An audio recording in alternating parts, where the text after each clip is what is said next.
Assalamu alaikum. This is Shafaq Khan. So I am teaching today lecture of statical thermodynamics, which include law of equipartition of energy. So without wasting time, we should start. So first of all, what law of equipartition of energy state?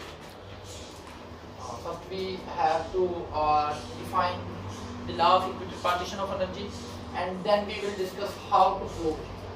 So first of all, देखें. According to law of equipartition of energy, system made up of number of particles in thermodynamic equilibrium, its kinetic energy is distributed equally among all degree of freedom, which is 1/2 kT. अच्छा, ये क्या state कर रहा है, हम इसको जरा discuss कर लेते हैं. So law of equipartition of energy ये कह रहा है कि अगर कोई सिस्टम थर्मोडायनामिक इक्विलिब्रियम में है, थर्मली इक्विलिब्रियम में है, तो उसकी जो काइनेटिक एनर्जी है वो इक्वली डिस्ट्रीब्यूट हो जाएगी हर मॉलिक्यूल के लिए.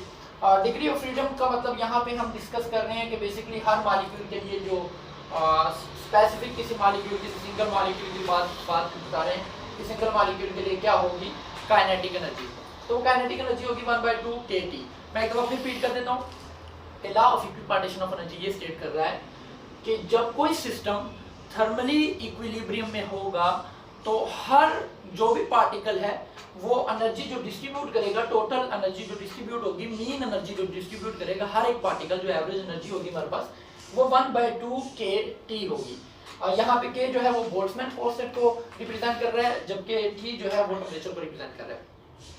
तो हम स्टार्ट करते हैं कि ये 1/2 kT जो एवरेज एनर्जी डिस्ट्रीब्यूट हुई है, ये कैसे आई हमारे पास, इसको प्रूव करते हैं. यही प्रूव करना बेसिकली हमें law of equipartition of energy. तो स्टार्ट करते हैं प्रूफ से. तो कंसीडर करें हमारे पास एक सिस्टम है जिसके पास f डिग्री ऑफ फ्रीडम है और मतलब काफी पार्टिकल्स हैं, उसमें नंबर ऑफ पार्टिकल्स हैं, इसलिए मैंने f डिग्री ऑफ फ्रीडम लिख दिया है. तो उसके कोई पोजीशन कोऑर्डिनेट्स है q1 q2 and so on qf तक, क्योंकि पोजीशन पार्टिकल मतलब i कोई किस तरफ जा रहा होगा, हर डिफरेंट जो पार्टिकल है, कोई x एक्सिस की तरफ, कोई y एक्सिस की तरफ, कोई z एक्सिस की तरफ जा रहा है, फिर कोई दूसरा पार्टिकल है वो x1 x2 x3. सो इसलिए मैंने उनको q1 की फॉर्म में लिख दिया. यहाँ पे ये q जो है वो पोजीशन जो है वो कोऑर्डिनेट को डिस्क्राइब कर रहा है, तो q1 q2 and so on qf. इसी तरह उसके जो मोमेंटम कोऑर्डिनेट है p1 p2 हर पार्टिकल के लिए अलग-अलग हमने लिख दिया है pf तक. अब अगर हम एनर्जी को लिखें पोजीशन और मोमेंटम की फॉर्म में, यानी अगर हम फंक्शन माने एनर्जी को, पोजीशन और मोमेंटम का जो कोई फंक्शन होता है, तो हम इसको ऐसे लिखेंगे e function of q1 q2 qf तक, so on p1 p2 pf तक. मैंने एनर्जी को in the form of position और मोमेंटम कोऑर्डिनेट्स लिख दिया. अच्छा, अब हम नेक्स्ट स्टार्ट करते हैं. हमने किसी एक जो है पार्टिकल की एनर्जी मालूम करनी है, मेन किसी एक पार्टिकल की, एक पार्टिकल कितनी एनर्जी दे रहा है, जो हम पीछे बता चुके हैं कि लॉ बताता है कि 1/2 kT देगा. ये हमने प्रूव करके देना है कि ये इतनी ही एनर्जी एक पार्टिकल दे रहा है. तो उसके लिए हम क्या करते हैं, इस एनर्जी में से किसी एक पार्टिकल की एनर्जी को अलग कर लेते हैं, उसको इनसे अलग कर लेते हैं. तो उसके लिए मैंने क्या किया, यहाँ पे एक एनर्जी जो है वो मैंने अलग कर ली, जिसको मैंने लिख दिया EI PI. ठीक है, मतलब ये काफी एनर्जी के कोऑर्डिनेट से मोमेंटम और पोजीशन, उसमें से मैंने सिर्फ मोमेंटम का एक कोऑर्डिनेट जो है वो अलग कर दिया.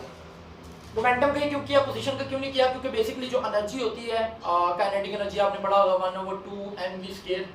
तो mv जो है वो मोमेंटम को शो करता है, यानी एनर्जी को हम मोमेंटम से इजीली ड्राइव कर सकते हैं, इसलिए मैंने मोमेंटम वाला जो कोऑर्डिनेट है वो अलग कर लिया. तो एक पार्टिकल की एनर्जी अलग कर दी, बाकी पार्टिकल्स की वैसे ही लिख दी. अब इस पार्टिकल में यहाँ जो p1 p2 and so on pf लिखा हुआ है, इसमें अब pi नहीं होगा, क्योंकि pi जो है वो हम बाहर निकाल चुके हैं. अब हम स्टार्ट करते हैं कि एवरेज एनर्जी, हमने कहा कि हर पार्टिकल जो है वो 1/2 kT एनर्जी जो है वो डिस्ट्रीब्यूट कर रहा है. तो एवरेज एनर्जी का हम फार्मूला लिखते हैं, जो कि हम लिखते हैं average energy minus infinity to positive infinity energy लिख दी, और सेम ही बोल्ट्जमैन का कांस्टेंट लिख दिया, बोल्ट्जमैन का मैंने फंक्शन लिख दिया, और यहाँ पे dq1 d2 सेम वैसे ही जैसे ऊपर हमारे पास जो है वो कोऑर्डिनेट उनके लिहाज से डिफरेंशियल लिख दिया. डिवाइडेड बाय टोटल नंबर जो हम लिखते हैं वो सेम वैसे ही मैंने लिख दिया, ये हम पिछले लेक्चर में डिस्कस कर चुके हैं. यहाँ पे जो E एनर्जी लिखी हुई है, तो एनर्जी हमें पता है कि एनर्जी दो हिस्सों में डिवाइड की हुई है हमने, एक सिंगल पार्टिकल के लिए और बाकी पार्टिकल्स के लिए। तो इट मींस मैं एनर्जी को लिख सकता हूँ EI plus E dash. EI वो सिंगल पार्टिकल एनर्जी और E डैश वो बाकी जो हमारे पास जितनी भी एनर्जी जो रिमेनिंग है उसको लिख दिया। ये मैंने एनर्जी की जगह वैल्यू पुट कर दी, नीचे भी ये एनर्जी थी तो नीचे भी ये वैल्यू पुट कर दी। हम असल में करना ये चाहते हैं कि जो EI वाली वैल्यू वो अलग करना चाहते हैं मीन वैल्यू में से, क्योंकि हमने मीन मालूम करने की मीन वैल्यू एक पार्टिकल जो है वो कितनी डिस्ट्रीब्यूट कर रहा है। अब मैं इसमें से क्या करता हूँ, मैं E की पावर वाली जो हमारे पास EI सिंगल पार्टिकल की जो हमने मालूम की हुई है एनर्जी उसको अलग कर लेता हूँ। तो मैंने EI वाली टर्म अलग कर ली और E डैश वाली टर्म वैसे ही लिख ली। ठीक है, मैंने इस टर्म को दो टर्म्स में ब्रेक कर दिया है। ठीक है, EI वाली टर्म अलग कर दी और उसके साथ मैंने DPI जो हमारे पास है इसमें कहीं होगा उसको भी अलग कर दिया। सेम एज इट इज नीचे से भी मैंने क्या किया कि EI वाली टर्म अलग कर दी और बाकी टर्म्स जो है वो अलग कर दी, ब्रेक कर दी। अब इससे क्या होगा, इससे ये होगा कि ये जो हमारे पास बाकी जो टर्म्स हैं ये सेम होने की वजह से कैंसल आउट हो जाएंगी और हमारे पास सिर्फ EI वाली टर्म्स रह जाएंगी।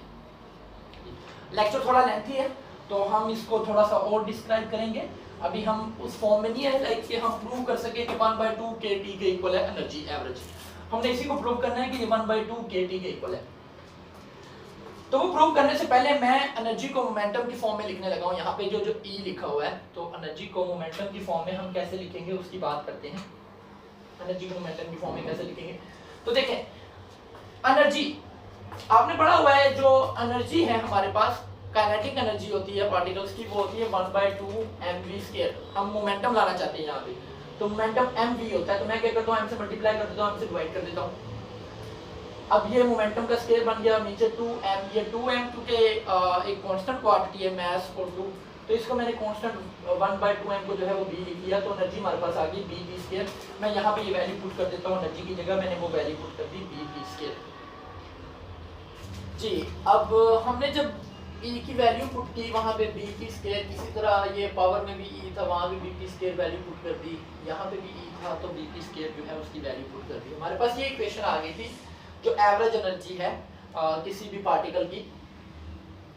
अब यहाँ पे देखिए, यहाँ पे एक बहुत इंपॉर्टेंट टर्म हम यूज करने लगे, इंटीग्रेशन का एक फार्मूला यूज करने लगे हैं जो कि हम जिसको कहते हैं गॉसियन इंटीग्रल। तो वो फार्मूला मैं यहाँ पे यूज करने लगा हूँ। पहले मैं वो फार्मूला लिख देता हूँ, ये ब्लू कलर में लिखा हुआ है बाय गॉसियन इंटीग्रल कि अगर आप इंटीग्रल लेते हैं किसी टर्म का वो 1/2a π/a, यहाँ पे सेम इसी टर्म का अगर एक्सपोनेंशियल की पावर का टर्म लेते हैं, इंटीग्रल लेते हैं तो π/a। तो ये एक फार्मूले हैं गॉसियन इंटीग्रल के, इंटीग्रेशन के फार्मूले। मैं इन फार्मूलों को इस इक्वेशन में यूज करूंगा। तो देखते हैं क्या हमारे पास आता है। देखिए यहाँ पे हमारे पास x² है, जबकि यहाँ पे हमारे पास p² है। यहाँ पे हमारे पास एक्सपोनेंशियल ऊपर यहाँ पे a है और यहाँ पे bp²/kt² है।